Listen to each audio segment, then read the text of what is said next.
When getting ready to apply for graduate schools, employment, or volunteer opportunities, you may need a reference from an employer, faculty member, and etc. Here are 6 things to consider before asking someone to be your reference. 1. Reflect.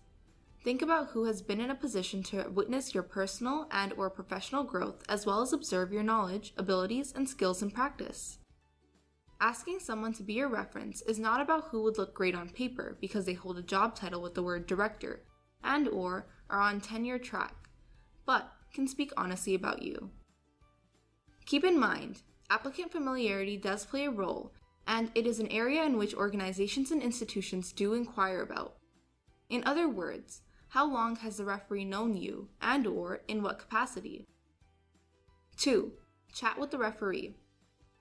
As appropriate, before you request for a reference, let the individual know that you're thinking about applying to a specific graduate program or job, and you want to get their thoughts on whether they think it would be a good fit given your interests and/or career aspirations.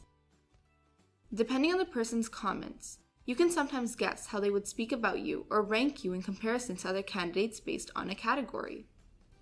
For example, some schools may ask faculty to rank the likelihood that you will complete the degree, and even if you would be accepted into a comparable program at their institution.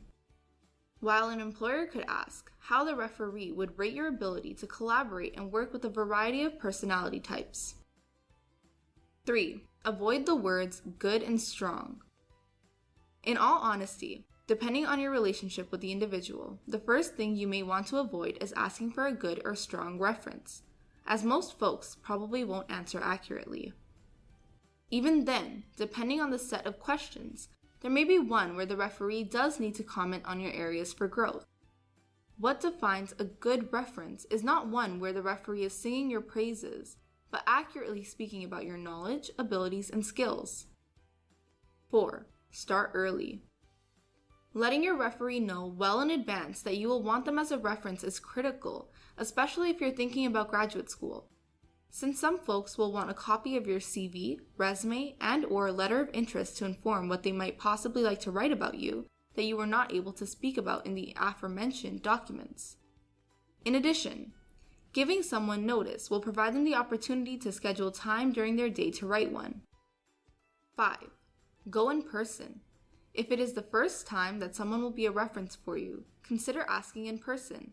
It is always nice to put a face to the name. 6. Consider gathering a pool of references that you can pull from. For example, if you're applying for a graduate program, some institutions will request both an academic and/or professional reference. In general, you will need a variety of people that can speak to the expectations of the program. This also applies when applying to any employment opportunity. For more information or further tips and tricks, visit us at the Career and Co-op Center. Feel free to attend one of our many workshops or even make a one-to-one appointment with our career educators.